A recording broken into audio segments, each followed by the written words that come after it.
Hello and good evening सभी students को। आप सभी का हमारे ईटी एकेडमी के प्लेटफॉर्म पे स्वागत है। तो आइए चलते हैं, अपने करंट अफेयर्स की सीरीज को स्टार्ट करते हैं। तो देखिएगा, हमारा आज का जो सबसे पहला है वो है आगामी बैठक। और आप लोग को मैं बता दूं, आई थिंक कल से ही आप लोग को ना बिहार की करंट अफेयर्स डेली अभी देखने को मिलेगा। ठीक है, तो आप लोग बिल्कुल टेंशन मत लेना कि हम सिर्फ नेशनल को कर रहे हैं, बिहार को नहीं कर रहे हैं। हम बिहार का भी बीच में इंपॉर्टेंट देख रहे हैं जो इंपॉर्टेंट है, बट कल हम ना बिहार पे ही फोकस करके चलेंगे कल से कुछ दिनों तक। तो देखिए, 19वां नाम शिखर सम्मेलन जो है वो भी 2023 में हुआ है। तो इसका आयोजन कहाँ हुआ है? नाम समझते हो ना आप सभी? गुट निरपेक्ष आंदोलन। ठीक है, जिसकी नींव किसने रखी थी? 1961 में रखा गया था इसका नींव। किसके द्वितीय विश्व युद्ध के दौरान पे जब भारत आजाद हुआ था, तो उसके टाइम पे था कि वो यूएसए में सम्मिलित हो या फिर यूएसएसआर में। तो हमारे प्रधानमंत्री ने बहुत अच्छा इनिशिएट लेके दोनों में से किसी देश में शामिल ना होकर एक स्वतंत्र रहने का निर्णय लिया था। तो क्या हुआ था? नाम की इस्टेब्लिशमेंट हुई थी। तो इस बार जो 2023 में इसकी बैठक हुई है वो कहाँ हुई है? तो युगांडा में हुई है। और 18वां आयोजन स्थल कहाँ पे था? मतलब इससे पहले जो आयोजन हुआ था वो हुआ था बाकू में, जो अजरबैजान में है। ठीक है, और इसकी स्थापना 1961 में हुई थी। और अभी कितने देश है इसमें नाम में? तो 120 देश है। जिनका पॉलिटिकल साइंस ऑप्शन है वो क्वेश्चन देखते होंगे, यूपीएससी में पूछा हुआ क्वेश्चन है कि गुट निरपेक्ष आंदोलन की प्रासंगिकता को बताइए। ठीक है, तो इंपॉर्टेंट हो जाता है। तो आप प्रासंगिकता में एक पॉइंट ये ऐड कर सकते हो, प्रासंगिकता है तभी तो इसका आयोजन हो रहा है ना, इसके शिखर का। तो ऐसे धीरे धीरे करके क्या होता है ना, आपका आंसर प्रिपेयर होता है। नेक्स्ट है 42वां एवं 43वां आसियान शिखर सम्मेलन 2023। इसका आयोजन देखोगे तो इंडोनेशिया में हुआ है। हम 40वां और 41वां की बात करें तो ये कंबोडिया में हुआ है। और आसियान देशों का जो स्थापना है वो आसियान का स्थापना कब हुआ?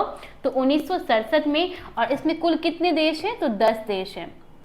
अगर इसके आप हेड क्वार्टर की बात करोगे तो इसका हेड क्वार्टर जो है जकार्ता में है, इंडोनेशिया में। अच्छा, मैंने आप लोग को बताया था ना कि इंडोनेशिया की कैपिटल चेंज हुई है। तो आप लोग मुझे कमेंट करके बताइएगा क्या इसकी कैपिटल हुई है। अब देखिए, बिहार का पहला 3D मुद्रित रॉकेट, ठीक है, ये कौन बन गया है? तो टेरॉन बन गया है। लॉन्च करता कौन है? तो लॉन्च करता है एरोस्पेस कंपनी रिलेटिविटी स्पेस। ठीक है, और इसे भविष्य के प्रणोदक के रूप में भी जाना जाएगा। ठीक है, पेंटावेलेंट टीका, ये क्या है ना कि पेंटावेलेंट टीका क्यों चर्चा में है? क्योंकि अभी भारत जो है ना वो क्यूबा को 12,500 इसकी खुराक जो है वो क्या करेगा? डोनेट करने वाला है। ठीक है, और ये जो पेंटावेलेंट टीका ये किस किस चीज में हेल्प करता है? तो शिशु को डिप्थीरिया, काली खांसी, टिटनेस, हेपेटाइटिस बी, ई, हीमोफिलस इन्फ्लुएंजा टाइप बी बीमारियों से बचाता है।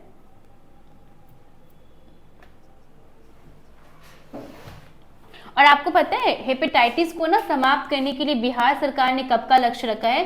तो 2030 का रखा है। एड्स को भी समाप्त करने का 2030 तक का लक्ष्य रखा है।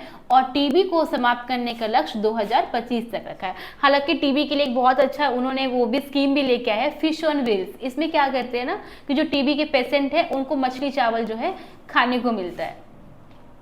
नेक्स्ट है पाल्बोसिक्लिफ टैबलेट। ये कैसी टैबलेट है? तो विश्व की पहली जेनरिक टैबलेट जो है वो लॉन्च हुई है, जिसका नाम क्या है? तो पाल्बोसिक्लिफ टैबलेट। ये किसके द्वारा लॉन्च किया गया है इसको? तो एमएसएन ग्रुप के लिए। अब ये इंपॉर्टेंट है कि एक तो विश्व की पहली जेनरिक दवा है, दूसरा आपसे पूछ सकते हैं कि जो पाल्बोसिक्लिफ जो दवा है, टैबलेट है, वो किस चीज के लिए है? तो वो स्तन कैंसर के लिए, जो ब्रेस्ट कैंसर हो जाता है उसके लिए ये दवा है। उसके बाद है डिजिटल करेंसी ई रुपया। रिलायंस जनरल इंश्योरेंस ने प्रीमियम भुगतान के लिए, ठीक है, आरबीआई की जो सेंट्रल बैंक डिजिटल करेंसी है ई रुपया को स्वीकार करने वाला पहला सामान्य बीमा कंपनी बन गया है। तो आपसे क्वेश्चन पूछ सकते हैं कि बताइए कि जो डिजिटल करेंसी ई रुपया है उसको स्वीकार करने वाला पहला सामान्य बीमा कंपनी कौन बन गया है? तो आप क्या बताओगे? तो आप बताओगे Reliance general insurance premium company. ठीक है, उसके बाद भारत का सबसे बड़ा व्यापारिक साझेदार कौन बना है? तो ये बन गया है अमेरिका। अमेरिका के बाद चाइना है, चाइना के बाद यूएई है। ठीक है, और इस आंकड़े को जारी किसने किया है? तो वाणिज्य एवं उद्योग मंत्रालय के द्वारा इसको जारी किया गया है। नेक्स्ट हम देखेंगे ईट राइट स्टेशन सम्मान। ठीक है, ये किसको प्राप्त हुआ है? तो वाराणसी को प्राप्त हुआ है। क्यों प्राप्त हुआ है वाराणसी को ही? क्योंकि वाराणसी स्टेशन जो है ना, उसने क्या किया है, यात्रियों को उच्च गुणवत्ता पौष्टिक भोजन प्रदान करने के लिए अच्छे काम किए हैं। ठीक है, तो इसलिए फसाई के द्वारा जो है वाराणसी को ईट राइट स्टेशन का सम्मान दिया गया है। न्यूज़ में बहुत था चर्चा में मिशन 929। अब ये क्या है? तो त्रिपुरा में इसको लॉन्च किया गया, किसके द्वारा? तो चुनाव आयोग के द्वारा। एक्चुअली में है क्या ना ये कि 2023 के शुरुआत में त्रिपुरा में ना चुनाव होने वाले थे, तो उसमें जो वोटिंग का जो परसेंटेज है उसको बढ़ाने के लिए मिशन 929 को चुनाव आयोग के द्वारा त्रिपुरा में लॉन्च किया गया। प्रधानमंत्री जनधन योजना 100% कवरेज वाला राज्य कौन बन गया है? तो जनधन योजना को 100% कवरेज किस राज्य ने किया है? तो तेलंगाना ने, जो कि तेलंगाना एक चीज में और आगे है, किसमें? तो ओडीएफ प्लस राज्य में। ठीक है, 100% ओडीएफ प्लस राज्य कौन है? तो तेलंगाना है। प्रधानमंत्री जनधन योजना वित्तीय समावेशन के लिए राष्ट्रीय मिशन है और इसकी शुरुआत हुई थी 28 अगस्त 2014 को। नेक्स्ट है जल्लीकट्टू 2023। इसका आयोजन कब हुआ? तो 15 जनवरी 2023 को। कहाँ पे? तो मदुरई में, जो कि तमिलनाडु में। तो तमिलनाडु का एक परंपरागत खेल है, कौन सा? जल्लीकट्टू। एक्चुअली इसमें होता क्या है ना कि ना जो विजेता है वो इस बात से निर्धारित किए जाते हैं ना कि टैमर बैल के कुबर पे वो कितने देर तक सवार है, तो इस बेसिस पे ना विजेता जो है वो डिक्लेयर होते हैं। कहाँ का फेस्टिवल है जल्लीकट्टू? तो ये तमिलनाडु का है। नेक्स्ट है जातीय ममानी महोत्सव। ये महोत्सव कहाँ पे आयोजित होता है? तो लद्दाख में। और इस महोत्सव का इतिहास पता क्या रहा है कि ना परिवार के जो दिवंगत सदस्य हैं उनको भोजन प्रदान करने की प्राचीन परंपरा से जुड़ा हुआ है। कौन सा महोत्सव? तो जातीय ममानी महोत्सव। कहाँ पे सेलिब्रेट किया जाता है? लद्दाख में। संघाई सहयोग संगठन फिल्मोत्सव, इसका आयोजन कहाँ पे हुआ? तो मुंबई में। कब से कब तक? तो 27 से 31 जनवरी 2023 तक। इसका उद्देश्य क्या है कि जो एससीओ देश है उनके अनेक देशों की संस्कृतियों के बीच सेतु के रूप में काम करना और जो सिनेमाई साझेदारी है उसको बनाना। तो इतना बस याद रखना ना कि एससीओ संगठन जो फिल्मों महोत्सव वो कहाँ आयोजित हुआ है? तो मुंबई में। नेक्स्ट है हेरिटेज फेस्टिवल 2023। ये गोवा में आयोजित हुआ था। कब? तो 28 से 30 अप्रैल 2023 को।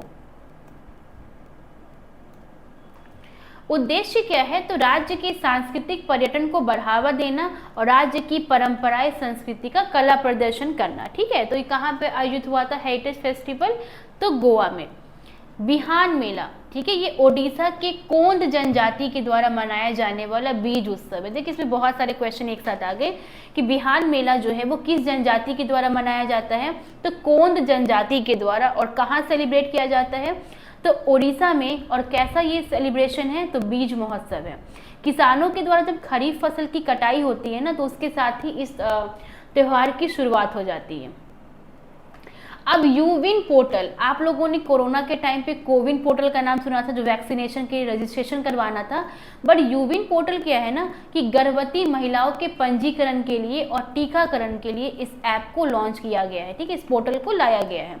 इसके जरिए क्या होगा ना, गर्भवती महिला के संबंधित जो भी जानकारियाँ होगी उनके रिलेटेड टू हेल्थ से, वो सारे इस पोर्टल पे मिल जाएंगे। Family ID one family one identity portal, ठीक है, फैमिली आईडी है one family one identity portal. ये किसके द्वारा लाया गया है? तो यूपी सरकार के द्वारा लाया गया है। क्यों लाया गया है इसको? तो परिवारों के लिए सरकारी योजनाओं तक पहुंच को आसान बनाने के लिए।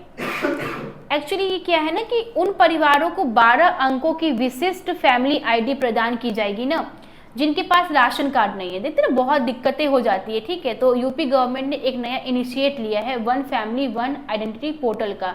इसमें 12 अंकों को उनको क्या मिलेगा? तो विशिष्ट आईडी मिलेगी, फैमिली आईडी, जिसके थ्रू क्या होगा कि सरकारी योजना तक उनकी पहुंच आसान हो जाएगी। नेक्स्ट है खनन प्रहरी ऐप, जो कि मैंने आप लोग को क्वेश्चन भी करवाया था। 13 फरवरी 2023 को केंद्र सरकार के द्वारा खनन प्रहरी ऐप को लाया गया। ये क्या है ना कि कोयला के जो अवैध खनन होते हैं और उससे क्या होगा ना कि भू टैक्स से तस्वीरें ली जाएगी और उसके साथ साथ किसी भी नागरिक के लिए सूचना का वो एक उपकरण बन जाएगा। जनरली समझो ना, खनन प्रहरी ऐप क्या है? तो कोयले के अवैध खनन को रोकने के लिए है। केंद्र सरकार के द्वारा इसको लाया गया है।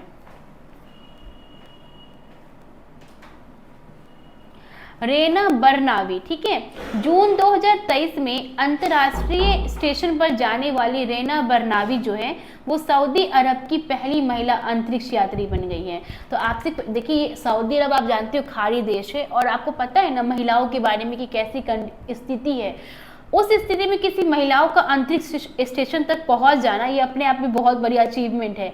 तो ये इम्पॉर्टेंट हो जाएगा ना कि रेना बरनावी कौन है।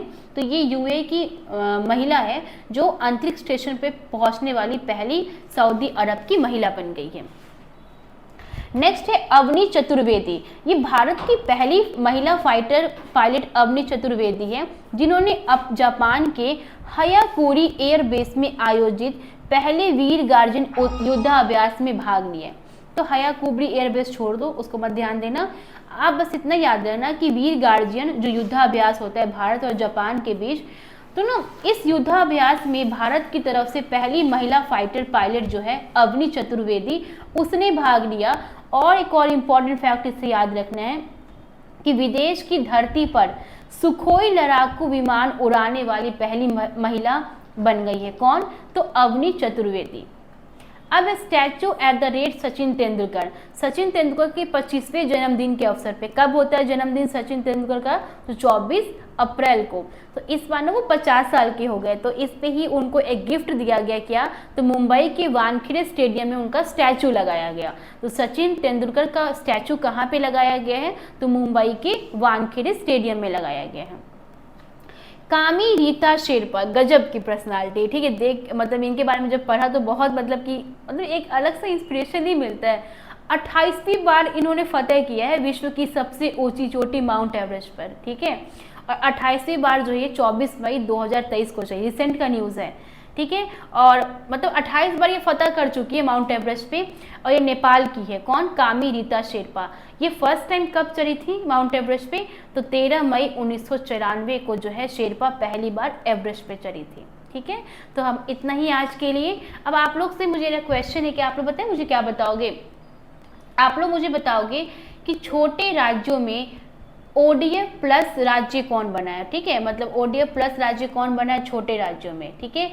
दूसरा क्वेश्चन है आपसे कि नैक, ये जो नैक है, नैक की तरफ से A++ ग्रेडिंग लाने प्राप्त करने वाला बिहार का पहला यूनिवर्सिटी कौन बन गया है, ठीक है। तो दोनों क्वेश्चन का आंसर आप लोग कमेंट सेक्शन में जरूर दीजिएगा, ठीक है। फिर मिलते हैं कल नए सेशन के साथ। तब तक सभी को bye, good night, thank you.